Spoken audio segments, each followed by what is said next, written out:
Subscribe کیجیے ہمارے channel نور رضا کو اور بیل آئیکن کو پریس کیجیے جس سے آپ کو ہماری نیو ویڈیو کی نوٹیفیکیشن ملتی رہے۔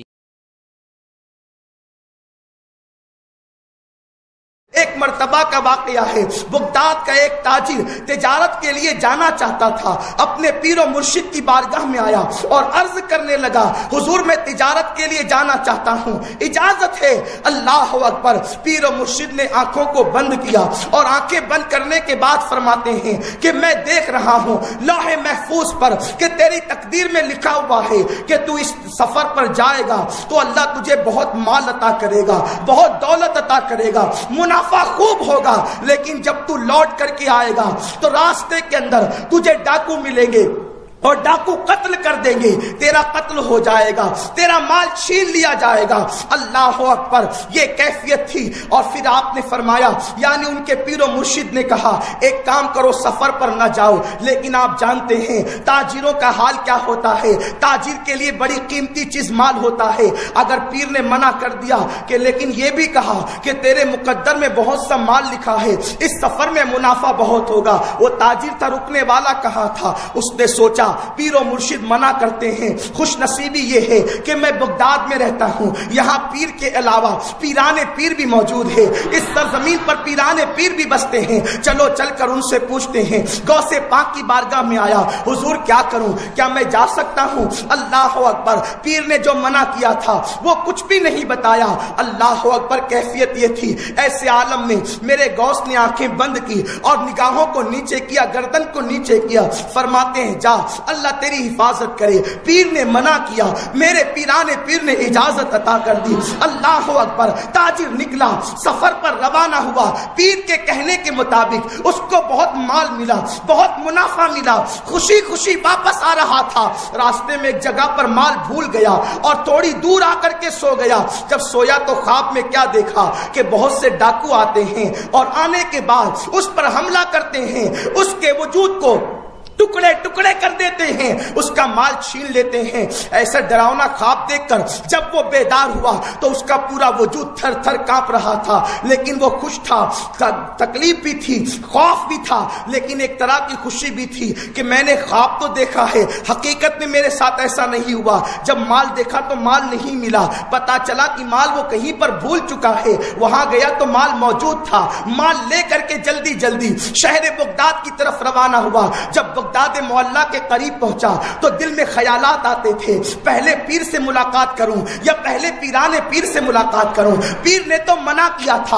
اللہ اکبر، راستے کے اندر پیر مل گئے، فرمایا جلدی جا، سب سے پہلے پیران پیر غوث اعظم سے جا کر ملاقات کر۔ جب وہ وہاں پہنچا، سرکار غوث پاک کی بارگاہ میں عرضی پیش کی، حضور میں آ گیا، خیریت کے ساتھ واپس آیا۔ سرکار غوث پاک رضی اللہ تعالیٰ سے اس نے کہا، حضور میرے پیر نے منع کیا تھا، آپ نے اجازت دے دی۔ میرے پیر کہتے تھے کہ تیری تقدیر میں لکھا ہے کہ لوح محفوظ پر یوں ہے کہ تجھے قتل کر دیا جائے گا، حضور لیکن آپ نے اجازت دے دی۔ غوث پاک فرماتے ہیں تیرے پیر نے سچ کہا تھا، تیری تقدیر میں لکھا ہوا تھا کہ تجھے قتل کر دیا جائے گا، لیکن میرے اللہ نے مجھے یہ شان عطا کی ہے کہ جو میرا ماننے والا ہوتا ہے اگر اس کی تقدیر بری ہوتی ہے تو میں اس کو خواب میں پلٹ دیتا ہوں اور حقیقت میں اس کو بچا لیا کرتا ہوں۔ میرے ماننے والے سے میں اس کی تکلیفوں کو خواب میں پلٹ کر حقیقت میں بچا لیتا ہوں۔ یہ میرے غوث کی شان ہے۔ اس طرح کی بہت سی باتیں ہیں، تقدیریں بدل دی۔ ایک مرید تھا آپ کا، صبح کے وقت فجر کے وقت ہانپتے کانپتے آیا، کہا حضور آج میں نے خواب دیکھا، بتانے کی ہمت نہیں ہوتی۔ فرماتے ہیں بتاؤ کیا بات ہے؟ کہ میں نے 70 اجنبی عورتوں سے زنا کیا اور زنا والا خواب دیکھ کر مجھ پہ غسل کی حاجت ہوئی۔ فرماتے ہیں ڈر مت، میں نے رات تیری تقدیر جب پڑھی تو اپنے اللہ سے کہا اللہ میرا مرید ہو کر یہ زنا کرے گا، جب زنا کرے گا تو جہنم میں جائے گا، میرے کریم میری خاطر میرے اس مرید کی تقدیر بدل دے۔ اللہ نے فرمایا عبد القادر تیرے لیے جو حقیقت میں یہ زنا کرنے والا تھا 70 اجنبی عورتوں سے، اس کو خواب میں دکھا دیا جائے اور حقیقت میں اس کو زنا سے بچا لیا جائے۔ تو غوث پاک فرماتے تیری تقدیر اس طرح بدلی. یہ غوث اعظم کی شان ہے. میرے پیارے آقا علیہ السلام کے پیارے دیوانوں، ہم ان کی شان کیا بیان کر سکتے ہیں. بڑے بڑے کہنے لگے کہ غوث پاک وہ ہیں جن کی شان ہم بیان نہیں کر سکتے. غوث پاک وہ ہے جن کی عظمت بیان نہیں کی جا سکتی، بیان سے باہر ہے ان کی عظمت. ارے اعلیٰ حضرت جیسا جس کے بارے میں یوں کہیں، سر بھلا کیا کوئی جانے کہ ہے کیسا تیرا. کوئی کیا جان سکتا ہے؟ سر بھلا کیا کوئی جانے کہ ہے کیسا تیرا. اولیاء ملتے ہیں آنکھیں وہ ہے تلوا تیرا. ایک مرتبہ سرکار غوث پاک بیان کرتے، خطاب فرما رہے تھے. خطاب کرتے ہوئے آپ کے ایک مرید اور خلیفہ تھے حضرت شیخ علی ابن ہیتی رحمت اللہ تعالی علیہ. ان کی آنکھ لگ گئی، وہ سونے لگے. اب عام طور پہ ہوتا ہے نا کہ جب مقرر بیچارہ تقریر کر رہا ہو پورے شباب پر تقریر اور کوئی سو جائے تو وہ برا مان جاتا ہے کہ میں اتنی محنت کر رہا ہوں یہ سو رہے ہیں. تو کبھی کبھی لوگ اس کو اٹھا دیتے ہیں، کبھی اس کو کچھ کہہ دیتے ہیں.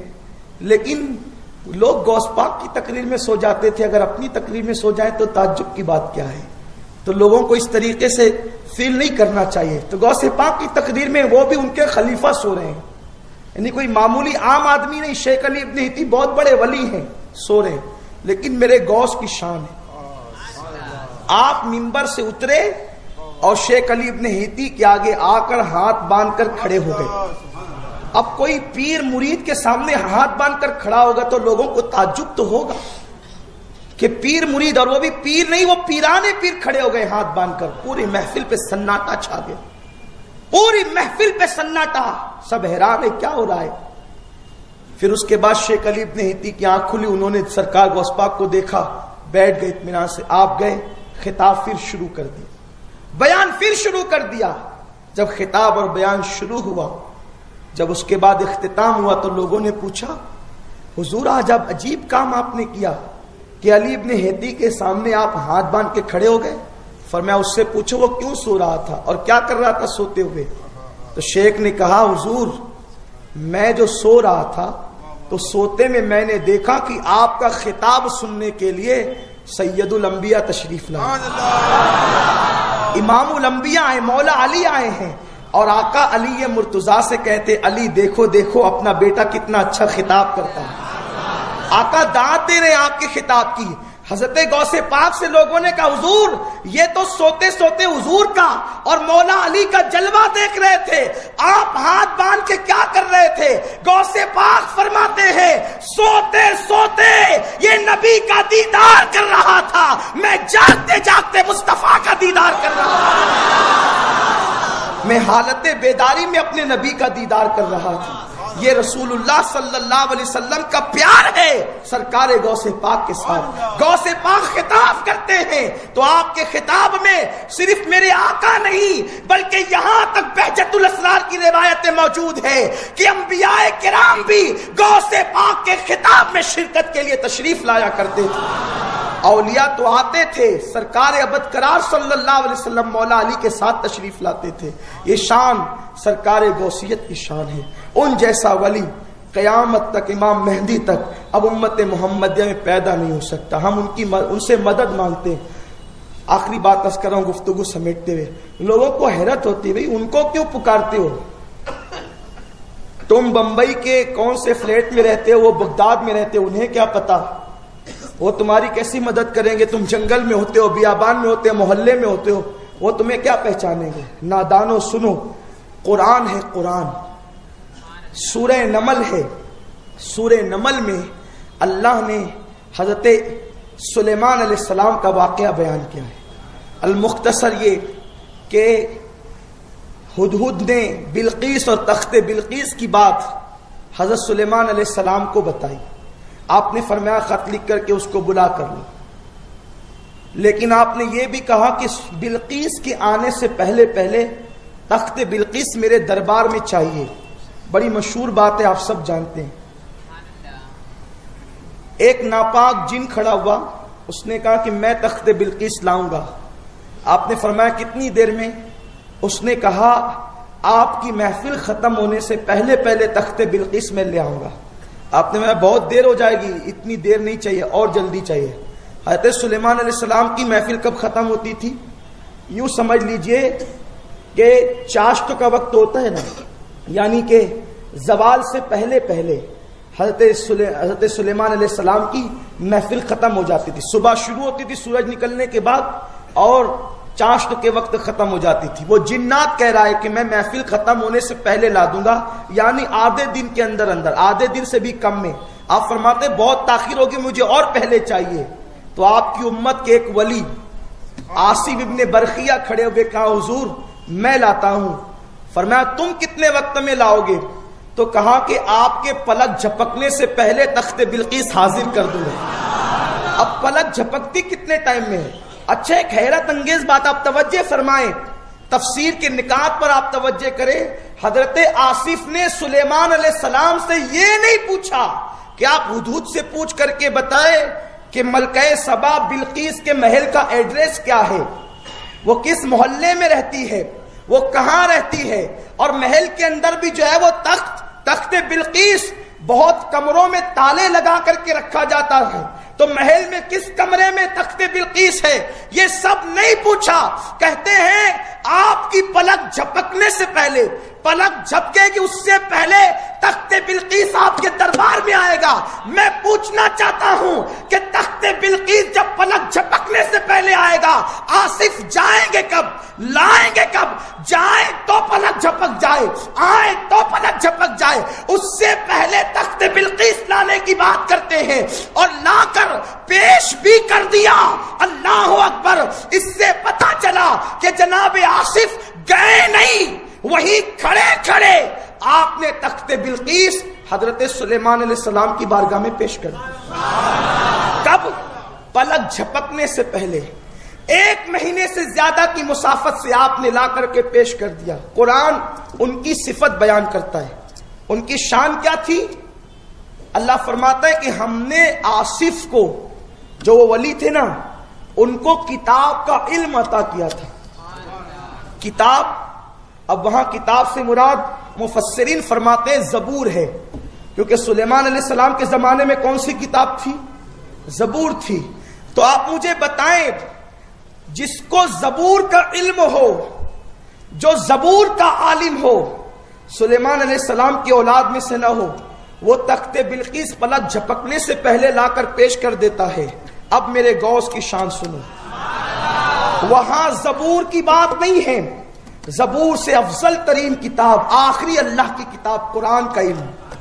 وہاں ولی ہے، امتی ہے. صرف میرا غوث امتی بھی ہے، ولی بھی ہے، اور رسول اللہ کا چہیتا بیٹا بھی ہے. اور غوث پاک کو قرآن کا علم کتنا تھا؟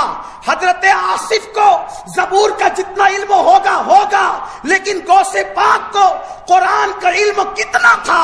اس بات سے اندازہ لگائیں. علامہ ابن الجوزی اپنے وقت کے بڑے عظیم محدث اور مفسر ہیں، غوث پاک کے ہم عصر ہیں اور بہت بڑے آدمی ہیں. ان کی تنقید سے شاید ہی کوئی محدث بچا ہوگا الا ماشاءاللہ.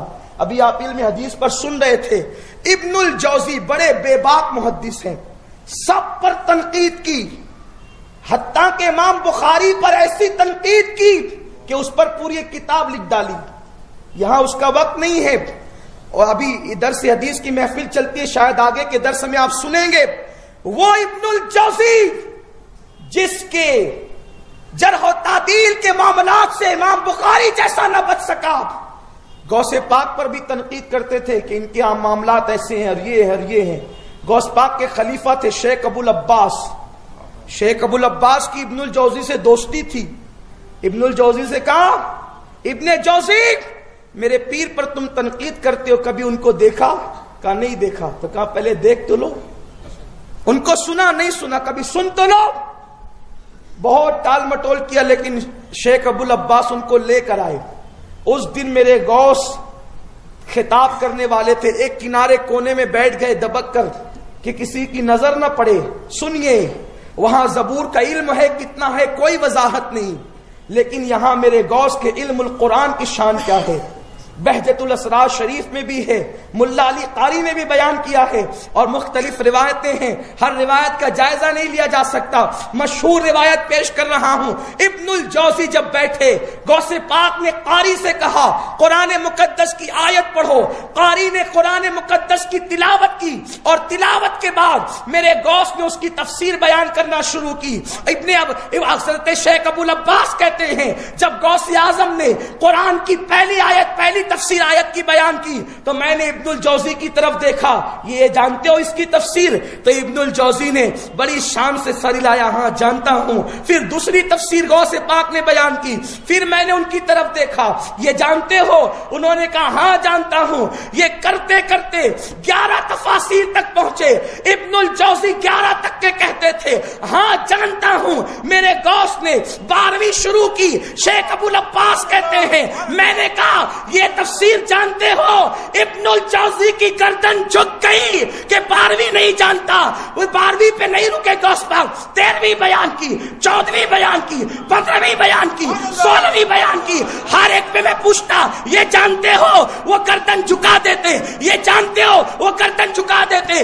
ایک روایت کے مطابق 21 تفسیریں بیان کی، اور دوسری روایت کے مطابق 40 تفسیریں بیان کی۔ ابن الجوزی تڑپنے لگے، علم اسے کہتے ہیں، علم یہ ہے۔ لیکن جب 40 تفسیر بیان کی، فرمایا یہ تو علم ظاہر ہے۔ میرے غوث کا علم کتاب کی شان دیکھو، کہتے یہ علم ظاہر ہے۔ ارے اب قال کو چھوڑو اور حال کی طرف آؤ۔ جب یہ کہا قال کو چھوڑو اور حال کی طرف آؤ، تو مجمع میں لوگوں نے کپڑے پھاڑ دیے، چیخ اٹھنے لگی، بے ہوش ہو گئے، کوئی مر گیا۔ ابن الجوزی اٹھ کر آئے، غوث پاک کے قدم پکڑ لیجئے، معاف کر دیجئے اور اپنے غلاموں میں قبول فرما لیجئے۔ جس کو زبور کا علم ہو اور اتنا ہو جتنا اللہ نے دیا ہو، جب وہ پلک میں جھپکتے تختے بلقیس لا سکتا ہے، تو جس کو قرآن کا اتنا علم ہو کہ ان کے زمانے میں اتنا کوئی قرآن جانتا ہی نہیں ہو، تو کیا وہ ہماری مدد نہیں کر سکتے؟ اسی لیے تو وہ فرماتے ہیں میرے مرید گھبرا مت، اگر تو مشرق میں ہو میں مغرب میں رہوں، تجھے مصیبت آئے تو مجھے سچے دل سے پکارے، میں تیری مدد کے لیے پہنچ جایا کرتا۔ اسی لیے مولانا جمیل الرحمن کہتے ہیں خدا کے فضل سے ہم پر ہے سایہ غوث اعظم کا، ہمیں دونوں جہاں میں ہے سہارا غوث اعظم کا۔ مریدی لا تخف کہہ کر تسلی دی غلاموں کو، قیامت تک رہے بے خوف بندہ غوث اعظم کا۔ فرشتوں روکتے کیوں ہوں مجھے جنت میں جانے سے، یہ دیکھو ہاتھ میں دامن ہے کس کا؟ غوث اعظم کا۔ یہ دیکھو ہاتھ میں دامن ہے کس کا؟ غوث اعظم کا۔ صدا دے گا منادی حشر میں یہ قادریوں کو، کس کو؟ ہم قادریوں کو۔ صدا دے گا منادی حشر میں ہم قادریوں کو، کدھر ہے قادری کر لے نظارہ غوث اعظم کا، کدھر ہے قادری کر لے نظارہ غوث اعظم کا۔